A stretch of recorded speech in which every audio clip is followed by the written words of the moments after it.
When you look back at your life in your 40s or 50s, one of the most important truths you will realize is that failures were never meant to stop you. They were meant to shape you. Every wrong decision, every lost opportunity, every relationship that collapsed, every business that didn't work out, all of it was part of a larger feedback system. If you're willing to see it clearly, those painful moments weren't detours from the path. They were the path. The problem is that many people spend these years trying to bury their failures under shame, regret, or denial. But when you bury failure, you bury wisdom with it. The people who rise to their greatest strength in midlife are the ones who stop running from failure and start dissecting it, pulling it apart to extract every lesson it has to offer. You see, success feels good, but it teaches you very little. Success tells you that what you did worked, but it doesn't tell you why. It doesn't expose your blind spots. It doesn't reveal your weaknesses. Failure, on the other hand, is brutally honest. It leaves no illusions. It holds a mirror up to your assumptions and forces you to see reality as it is, not as you wish it to be. And that's why failures are the foundation of wisdom. They carve into your life like chisels, removing the excess and forcing you to look at the essential truth. By the time you're in your 40s or 50s, you've already collected enough failures to fill a library. The question is whether you've taken the time to read the books on those shelves. Did you learn from the job you lost? Did you understand why the partnership broke apart? Did you analyze why you made that investment that cost you years of savings? Or did you simply move on, promising yourself you'd never think about it again? If you skip the reflection, then you've been carrying the pain without the progress. Reflection is the tool that transforms failure into wisdom.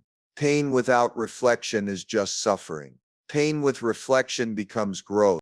Think about it like this. Life is a series of experiments. Every time you make a decision, you're running a test. Some of those tests succeed, others fail. But every test, if studied properly, gives you data. The more you analyze the data, the better your future decisions become. If you ignore the data, you keep repeating the same mistakes. That's why so many people feel stuck in cycles by midlife. They've been living decades without analyzing the lessons of their failures. They've been too afraid or too proud to admit where they went wrong. But evolution only happens when you acknowledge reality, no matter how uncomfortable it is. And here's another truth. The bigger the failure, the bigger the opportunity to learn. The mistakes that nearly broke you, the ones you thought you'd never recover from, those are the ones carrying the richest lessons. But you only unlock that treasure when you step back and ask, what was I missing? What assumptions blinded me? What could I have done differently? If you ask those questions without defensiveness, you will extract wisdom that no book, no mentor, no success story could ever give you. Because wisdom earned through your own pain sticks with you in a way secondhand advice never does. By your 40s and 50s, you've lived long enough to see that life is not about avoiding mistakes. It's about building resilience through them. The people who seem unshakable in midlife are not those who avoided hardship. They are those who walked through it, analyzed it, and became stronger because of it. Every scar you carry is proof that you faced reality and kept moving forward. But don't let the scars just be reminders of pain. Let them be reminders of lessons. Write them down, talk them through, analyze them, build principles from them, because principles are simply the distilled lessons of your failures, turned into guides for your future decisions. Imagine how powerful your next decade could be if you built it on the principles you've extracted from the last four. Imagine how much clarity you'd have if, instead of running from the memory of your past mistakes, you mined them for wisdom. That is the work of midlife. Not to regret the past, but to refine it into guidance for the future. Too many people waste their 40s and 50s thinking about what could have been, instead of asking how the lessons of what was can be turned into leverage for what's coming. When you shift your perspective this way, failure stops being an enemy It becomes your most honest teacher. You stop fearing it because you realize that the only real failure is refusing to learn. You may have lost money, but if you gained a principle, you won. You may have lost a relationship, but if you gained self-awareness, you won. You may have lost a decade chasing the wrong goals, but if you now know what truly matters, you won. Every setback can be reframed as tuition you paid to the school of life. The key is whether you're going to let that tuition go to waste or whether you'll apply what you've learned. And let's be clear, reflection doesn't mean beating yourself up endlessly. It doesn't mean dwelling in regret. Reflection means stepping back with humility, with curiosity, with the willingness to see yourself not as a victim, but as a student. Reflection means asking, what is life trying to teach me through this? When you do that, even the hardest seasons of your past become assets rather than liabilities. They give you a kind of wisdom and perspective that can't be shaken by the small problems that once threw you off balance. So if you're in your 40s or 50s, don't waste another year carrying unprocessed failures like heavy baggage. Sit down with them, lay them out on the table, ask the hard questions, extract the principles, and then build the rest of your life on those principles. Because failure is only wasted when you refuse to learn. Otherwise, it's the most valuable resource you own. The truth is, you wouldn't even recognize wisdom if it weren't for failure. Wisdom is failure transformed. It's pain processed. It's mistakes redeemed. That's why your failures are not just part of your story. They are the foundation of your strength. And if you honor them, study them, and learn from them, they will guide you into a future far greater than you can imagine. Life is always moving, always evolving, whether you choose to or not. By the time you reach your 40s and 50s, you've already lived through enough cycles to recognize this truth. Nothing stays the same. Your body changes, your relationships change, your priorities shift, and the world around you moves at a pace that forces you to adapt. The real question is whether you choose to evolve with it or cling to what once was. If you resist change, life has a way of breaking you down. If you embrace it, life has a way of expanding you. The illusion many people fall into during midlife is the belief that who they've been up until now is who they must remain. They look at their career path, their habits, their relationships, and they say, this is just who I am. That mindset is one of the greatest traps. Evolution doesn't stop when you're 20 or 30. Evolution is a lifelong process. Just as a tree keeps growing until it can no longer stand, you too are meant to grow until your final breath. The difference is that your growth at this stage is no longer about accumulating more, but about becoming more. You've gathered decades of experiences, both good and bad. You've seen patterns repeat themselves. You've noticed the cycles of success and failure, joy and pain, beginnings and endings. By now, you should be able to recognize the larger picture. Life is a constant feedback loop. Everything that happens to you is giving you information about how to live better, how to think more clearly, how to act more wisely. If you take that feedback and evolve, you move into the next stage stronger, sharper, and freer. If you ignore it, you stay stuck in old patterns, repeating the same mistakes until time runs out. The danger of midlife is stagnation. Some people stop questioning themselves. They stop dreaming. They stop experimenting. They settle into routines not because those routines serve them, but because change feels uncomfortable. And when you stop evolving, you begin to decline. You may not see it immediately, but slowly, life begins to feel smaller. You miss opportunities because you've convinced yourself you're too old.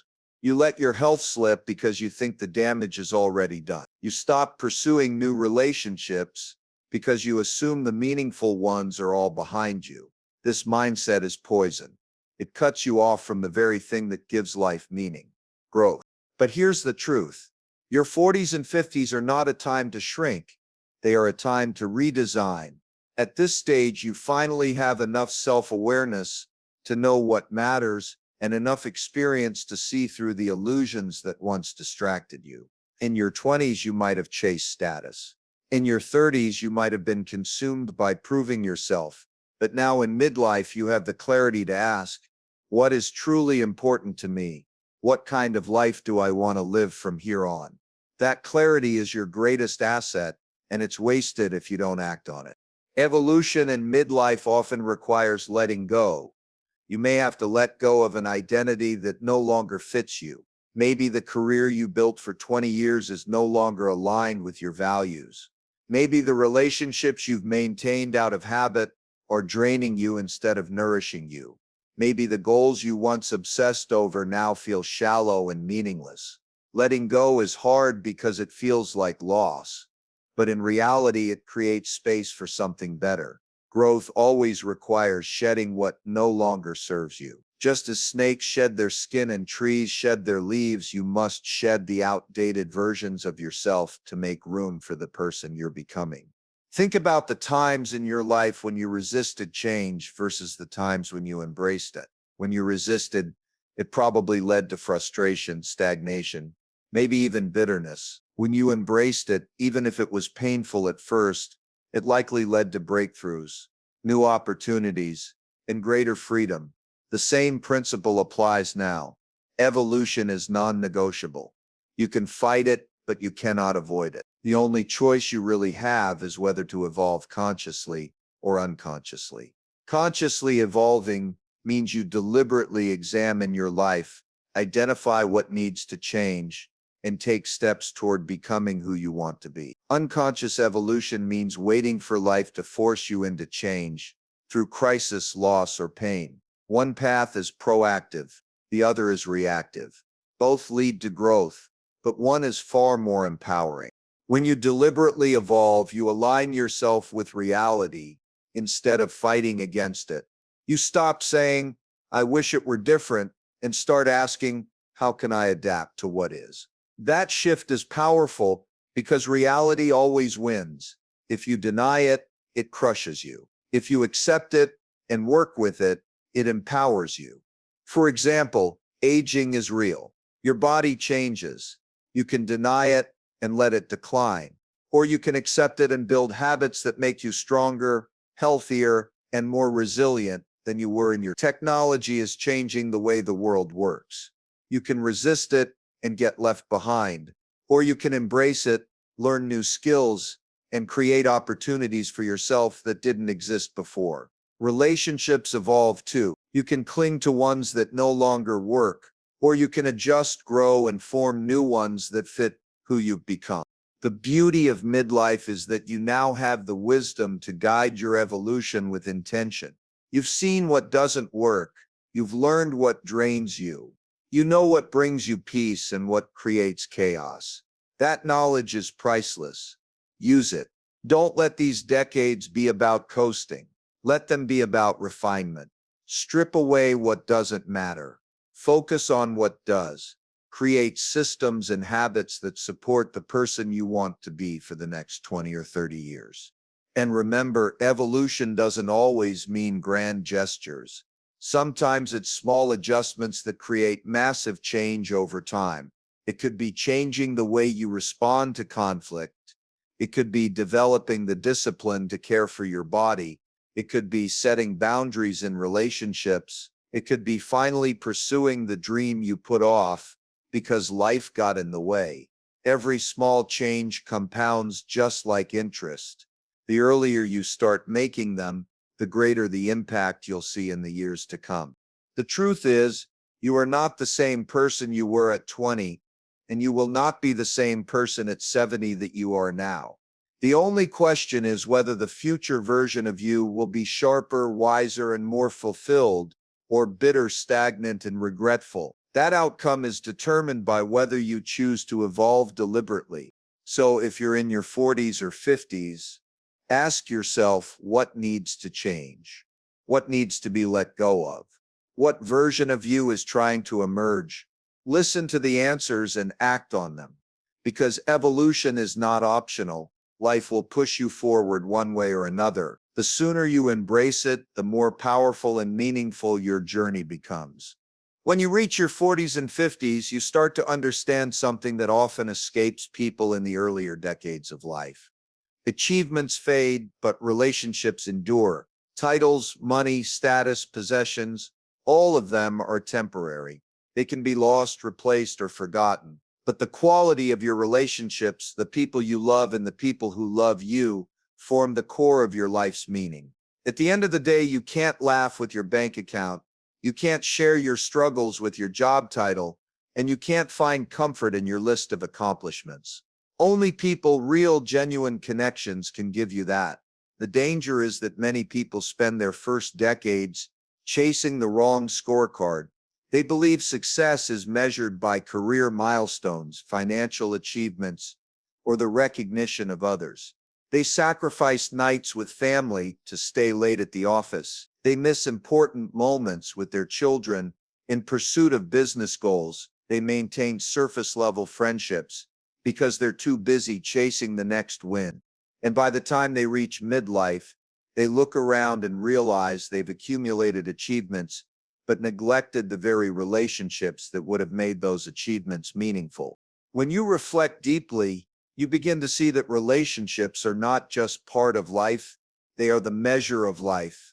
A conversation with your spouse, the laughter of your children, the presence of a loyal friend, the wisdom of a mentor, these are the things that create fulfillment. Without them, everything else feels empty. What's the point of reaching a high level of success if you have no one you trust enough to share it with? What's the point of financial freedom if you're emotionally bankrupt? The irony is that strong relationships also become the foundation for true success in other areas. A supportive partner gives you resilience.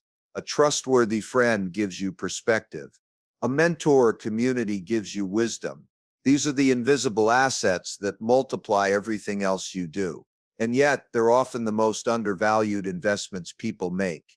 You can work hard for decades, but if you neglect your relationships, you'll find yourself wealthy in possessions and poor in connection.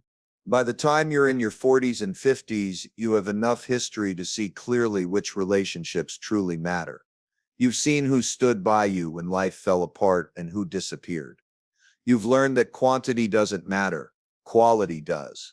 You don't need hundreds of acquaintances. You need a handful of people who care deeply, who tell you the truth even when it's hard, who celebrate your wins without jealousy, and who remind you of your worth when you forget it yourself.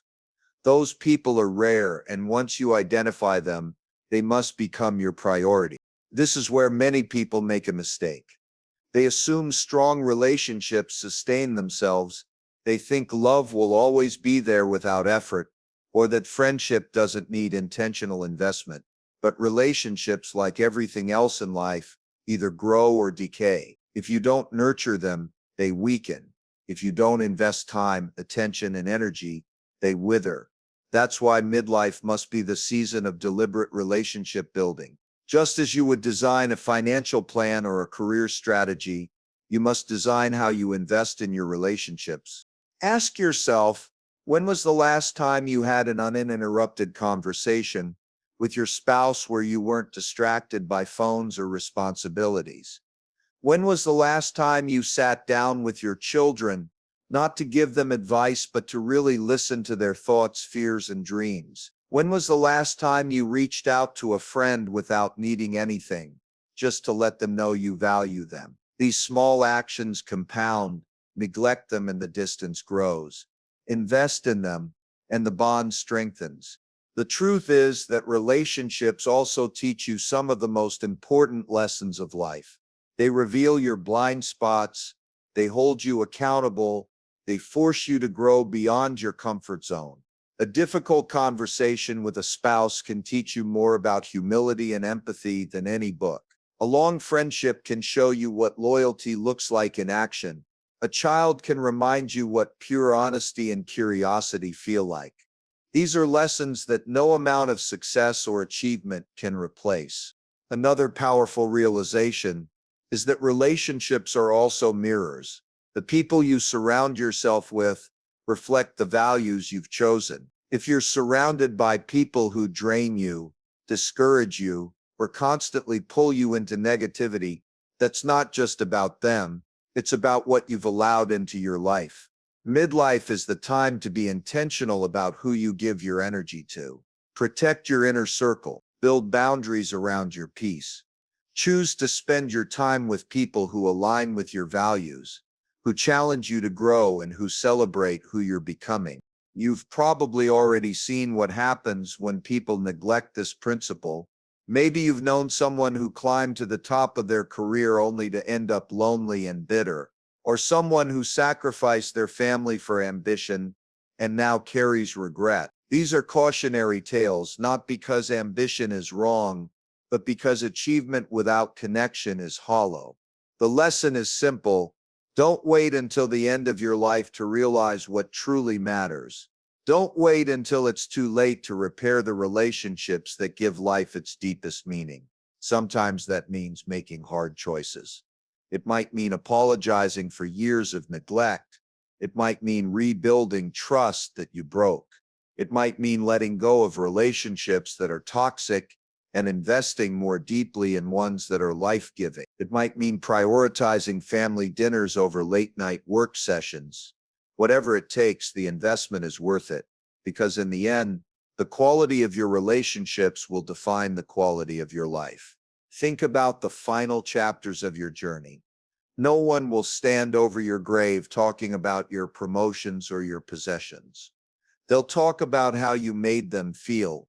They'll talk about your kindness, your loyalty, your love, your generosity. They'll remember the moments you showed up for them, the times you listened, the encouragement you gave when they needed it most. That is the true legacy of a life well lived. So if you're in your 40s or 50s, now is the time to realign your priorities. Don't let your relationships be an afterthought. Make them central, protect them, invest in them. Because when everything else fades, and it will, those relationships will remain. And in the moments when success feels empty or life feels heavy, they will be the source of your strength, your joy, and your peace. Pain is one of life's most consistent teachers. By the time you're in your 40s or 50s, you've experienced enough of it to know that it is unavoidable. The loss of loved ones, the disappointments of missed opportunities, the sting of betrayal, the frustration of mistakes, the aches of an aging body. Pain comes in many forms and spares no one. The question is never whether pain will visit you.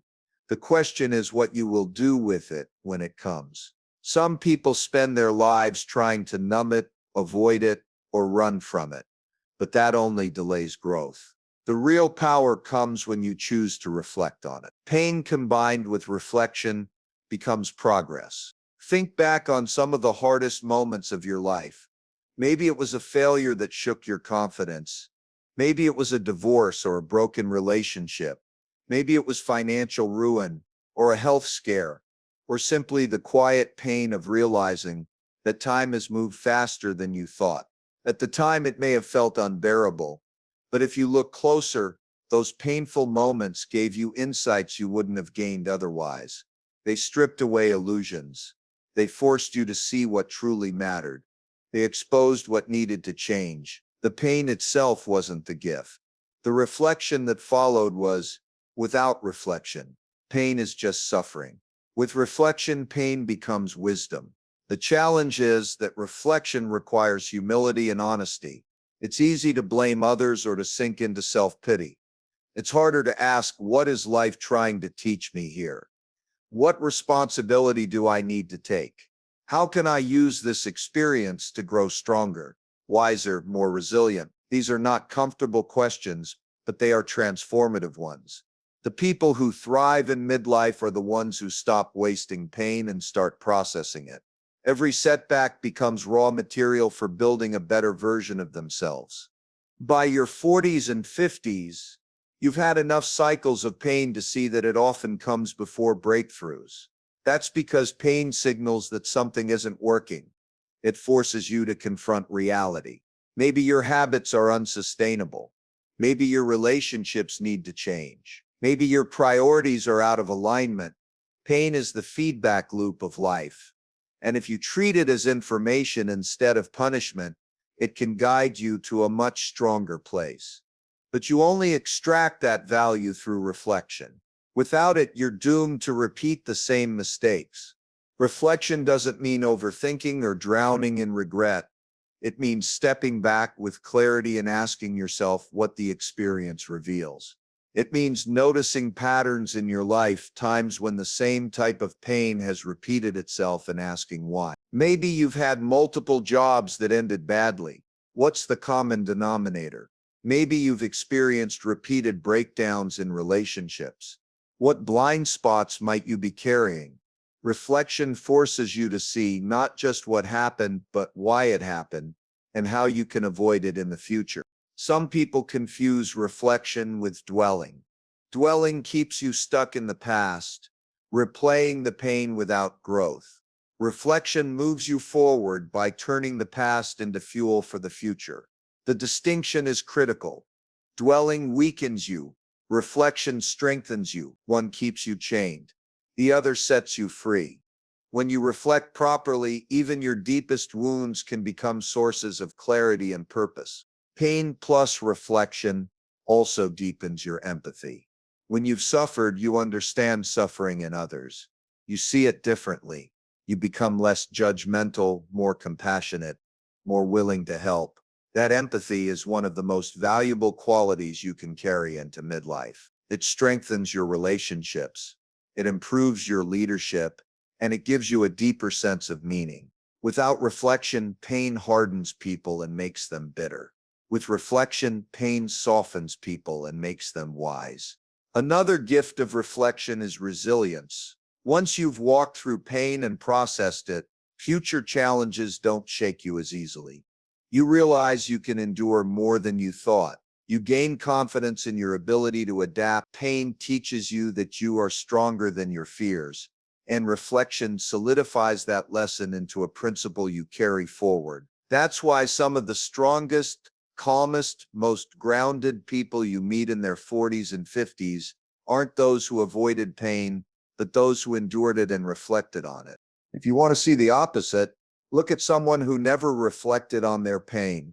They often become trapped in cycles of resentment, repeating the same patterns, blaming everyone else for their circumstances. Their pain never turns into wisdom, it just festers into bitterness. The difference between that path and the path of growth is not the presence of pain, it's the practice of reflection. Reflection also allows you to reframe your past.